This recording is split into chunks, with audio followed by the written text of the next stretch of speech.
বর্ণনাগুলো প্রায় 130টি 125টি আয়াত সে আল্লাহ তাআলা কলবের বর্ণনা করেছেন। তুবিয়া আলা কুলুবিহিম ফাহুম লা ইয়াফকাহুন।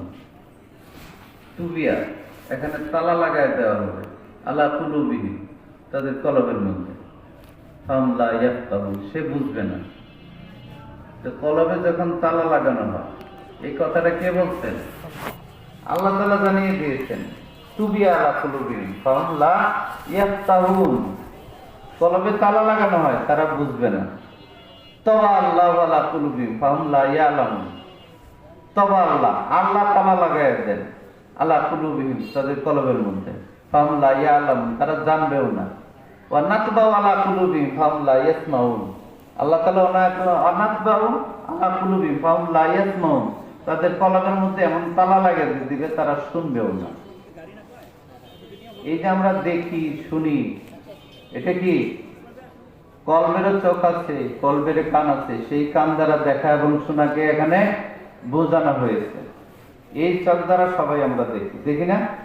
কাফের মুশরিক সবাই দেখে, হিন্দু বৌদ্ধ খ্রিস্টান সবাই দেখে, যারা শিক্ষিত অশিক্ষিত নারী পুরুষ সবাই আমরা এই চোখ দ্বারা দেখি। এই কান দ্বারা সবাই শুনি, ছোট বড় শিক্ষিত অশিক্ষিত সবাই শুনি।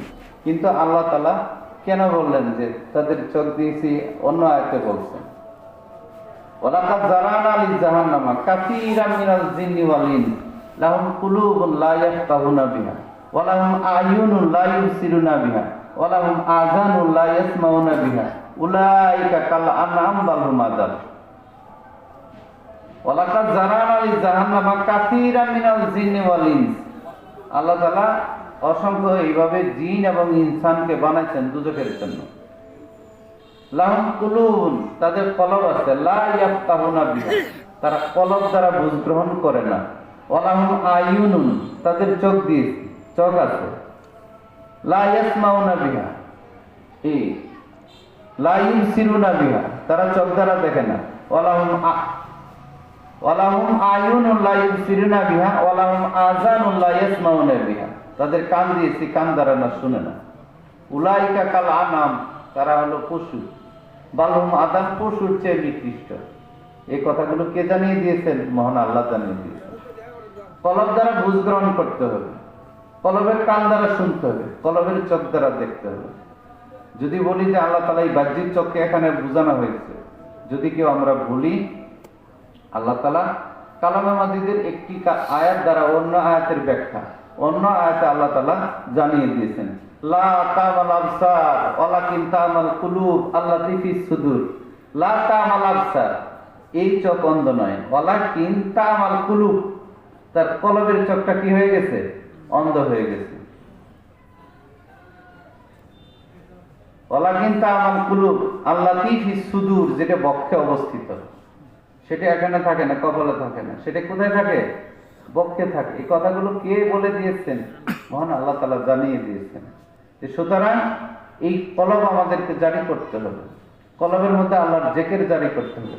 কলবের তালা থাকলে খুলতে হবে, কলবের রূপ থাকলে দূর করতে হবে।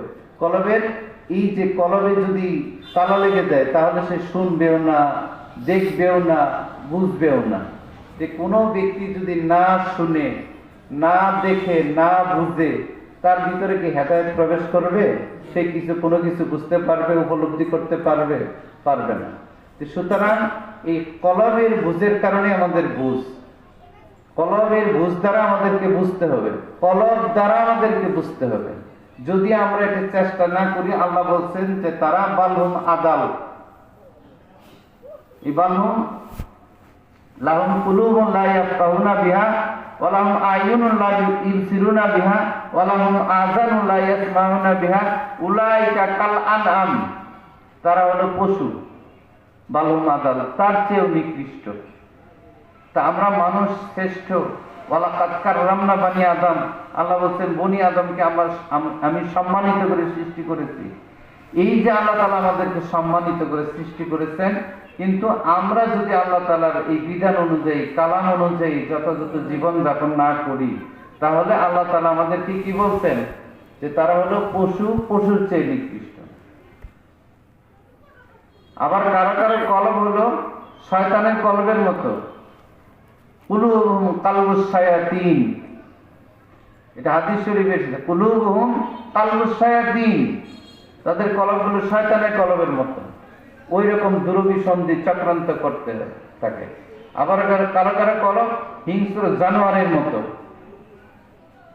কুলুবুহুম কালবুস জিয়াদ, জীবন মানে ভাট, নেকড়ে ভাট। কুলুবুহুম কালবুস জিয়াদ, হাদিস শরীফে এভাবে এসেছে যে তাদের কলব হলো হিংস্র জানোয়ারের মতো। কলব যদি হিংস্র জানোয়ারের মতো হয়, আপনি কি ফেরেশতার মতো হবেন? এটা অসম্ভব। কলবটা আপনার যেরূপ, আপনি সেরূপই হবেন। এই জন্য কলবটা পরিশুদ্ধ করতে হবে, বিশুদ্ধ করতে হবে। আলা বিযিকরিল্লাহি তাতমাইন্নুল কুলুব, একমাত্র আল্লাহ স্মরণ দ্বারাই কলব বিশুদ্ধ হবে, পরিশুদ্ধ হবে, সালিম হবে, খাঁটি হবে, নির্ভেজাল হবে। এটা আল্লাহর স্মরণ দরকার। এই জন্য আউলিয়া কেরাম বুজুর্গান এই দিনের সোহবতে থাকতে হবে। তাদের যে কথা বলে তাদের সহবতে থেকে, তাদের নীতিমালা অনুযায়ী, তরিকতের পরিভাষা অনুযায়ী আপনাকে কিছু দিনের চেষ্টা করতে হবে। একটা হলো এই জেকের এক সময় করবেন, জেকের করা আর জেকের হওয়া এক কথা না। একটা হলো জেকের করতে হয়, আরেকবার হলো জেকের হয়। ফাসকুরুনি আযকুরুকুম, এখানে আল্লাহ তাআলা কয়টা কথা বলছেন? ফাসকুরুনি, তুমি যদি আমার জিকির করো, আযকুরকুম, আমি তোমার জিকির করব। কয়টা শর্ত লাগাচ্ছে? দুইটা। তুমি যদি আমার জিকির করো, আমি তোমার জিকির করব। এই যে ফাসকুরুনি, তোমাকে জিকির করতে হবে। করতে করতে করতে করতে এমন একটা পর্যায়ে চলে যাবে তখন জিকির হবে। তখন আল্লাহ তোমার জিকির শুরু করে দিবে, তখন তুমি জিকির থেকে ভুলতে পারবে না। কারণ আমাদের নিদ্রা আছে, আমাদের আহার আছে, আমাদের বিভিন্ন প্রয়োজন আছে। আল্লাহ তাআলা এই আহার, নিদ্রা, সকল প্রয়োজন থেকে মুক্ত। আল্লাহ যদি স্মরণ করতে থাকে, আল্লাহ স্মরণের মধ্যে যখন আমরা পড়ে যাব, তখন জিকির হবে। তখন কি হবে? জিকির হবে। এজন্য আল্লাহ রাসূল বলছেন, ইন্না আইনাইয়া তানামান, মনোযোগ দিয়ে শুনতে হবে। ইন্না আইনাইয়া তানামান, আমার এই দুই চোখ ঘুমায়, ওয়ালা ইয়ানামু কালবি, আমার অন্তর ঘুমায় না। তাহলে কলবের জিকির সবসময় জারি হওয়া সম্ভব। কেউ যদি বলে যে সার্বক্ষণিক জিকির, এটা আবার কিভাবে সম্ভব?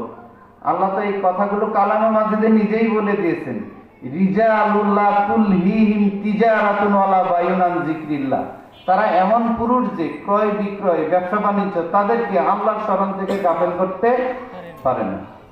যেহেতু ক্রয় বিক্রয় করছে, তারা জিকিরও করছে।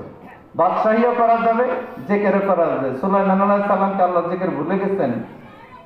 তিনি বাদশাহী করেন নাই? দাউদ আলাইহিস সালাম বাদশাহী করছেন আল্লাহর স্মরণের মধ্যে। তারা তো নবী ছিলেন, আল্লাহর স্মরণের মধ্যে সার্বক্ষণিক তারা ব্যস্ত থাকতেন। কানা রাসূলুল্লাহ সাল্লাল্লাহু আলাইহি ওয়াসাল্লাম ইয়াজকুরুল্লাহ কুল্লা হিন, রাসূল পাক সাল্লাল্লাহু আলাইহি ওয়াসাল্লাম সারাক্ষণ আল্লাহ তাআলার স্মরণের মধ্যে বিভোর থাকতেন, মত্ত থাকতেন। এই যে মত্ততা এমন একটা বিষয় যে মত্ততা মানে মশগুল হয়ে যাওয়া, বেকারার হয়ে যাওয়া আল্লাহর স্মরণের মধ্যে। আল্লাহর স্মরণ, এই যে আমরা একটু আগে আযান শুনলাম, আমরাও আযান শুনি, কিন্তু আমাদের মধ্যে ওই ব্যাকুলতা সৃষ্টি হয় না। আল্লাহ রাসূল সাল্লাল্লাহু আলাইহি ওয়াসাল্লাম যখন আযান শুনতেন, তখন তার ভিতরে কখনো কখনো এমন মত্ততা, এমন ব্যাকুলতা এসে যেত যে তিনি মুগ্ধ হয়ে যেতেন, তিনি ব্যাকুল হয়ে যেতেন, তিনি মত্ত হয়ে যেতেন, ওই আযানের সুরের মধ্যে নিজেকে হারিয়ে ফেলতেন। তো একবার রাসূলুল্লাহ সাল্লাল্লাহু আলাইহি ওয়াসাল্লাম হযরত আয়েশা সিদ্দিকা তার পরিচর্যা করতেছিলেন। এমন সময় বিলাল রাদিয়াল্লাহু তাআলা মসজিদে আযান দিলেন, আর তিনি ওই মত্ততার হাল তার ভিতরে জারি হয়ে গেল। তো হযরত আয়েশা সিদ্দিকা তার কাছেই তার পরিচর্যা করতেছেন, তার সাথে এটি পূর্বেই তিনি কথা বলতেছিলেন, কিন্তু আযানের মত্ততার মধ্যে তিনি এমন ভাবে বিভোর হয়ে গেলেন যে আল্লাহ রাসূল জিজ্ঞাসা করলেন, এটা কে? মানে তার পাশে যে নড়াচড়া করতেছে, তিনি বললেন, কে? হযরত আয়েশা বলেন, আমি আয়েশা। আয়েশাকে? যে আবু বকরের কন্যা। আবু বকরকে? একটু আগেই তিনি পরিচর্যা করতেছিলেন। আযানের মত্ততা, আযানের মধ্যে এমন ভাবে তিনি বেকুল হয়ে গেলেন, মত্ত হয়ে গেলেন যে হযরত আয়েশা সিদ্দিকা, যিনি তার সবচেয়ে প্রিয়তম ব্যক্তি ছিল, সবচেয়ে আদরের, সবচেয়ে প্রিয়, সবচেয়ে প্রিয়জন, আর তিনি জিজ্ঞাসা করলেন, কে তার সাথে নড়াচড়া করতেছে, পাশে কে? তিনি বললেন, আয়েশা। আয়েশাকে তিনি চিনতে পারলেন না। হযরত আয়েশাকে তিনি চিনতে পারলেন না যে আয়েশা আবার কে। তিনি বলেন আবু বকরের কন্যা আয়েশা। আবু বকরটাকে, আবু বকর সিদ্দিক রাদিয়াল্লাহু তাআলা এত ঘনিষ্ঠ বন্ধু ছিলেন। লা তাহজান ইন্নাল্লাহ মা'ানা, আল্লাহ, এটা আল্লাহর কালাম। আল্লাহ রাসূল বললেন, আবু বকর আপনি চিন্তিত হবেন না, পেরেশান হবেন না, আল্লাহ আমাদের সাথে আছেন। ওই গুহার সাথী ছিলেন, বিপদের সময় সাথী ছিলেন, এত প্রিয়জন, এত আপনজন, তাকেও তিনি ভুলে গেছেন, তার নাম তার স্মৃতিতে নাই, ভুলে গেছেন। এইটা হলো মত্ততা। এই আজানের সুর লহরী, আজানের মধ্যে আল্লাহু আকবার ধ্বনিতে তিনি এমন বেকারার হয়ে গেছেন, এমন মত্ত হয়ে গেছেন যে হযরত আয়েশাকে তিনি চিনতে পারলেন না, হযরত সিদ্দিক আকবর রাদিয়াল্লাহু তাআলাকে তিনি চিনতে পারলেন না। আবু বকরের নাম শুনেও বললেন যে আবু বকর আবার কে?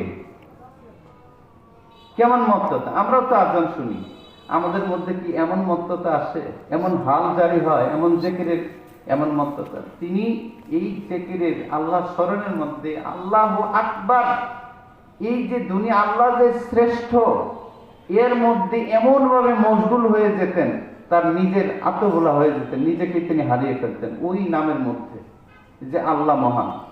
ওয়া রিদওয়ানুম মিনাল্লাহি আকবার, আল্লাহর সন্তুষ্টি, আল্লাহর এই যে ইবাদত বন্দেগী করি, সন্তুষ্টি মাকাম এর চেয়ে আরো অনেক ঊর্ধ্বে।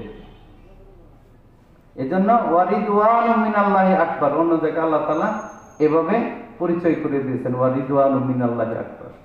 আমরা যা কিছু করব সব যেন আল্লাহর সন্তুষ্টিতে করি। কার সন্তুষ্টির জন্য?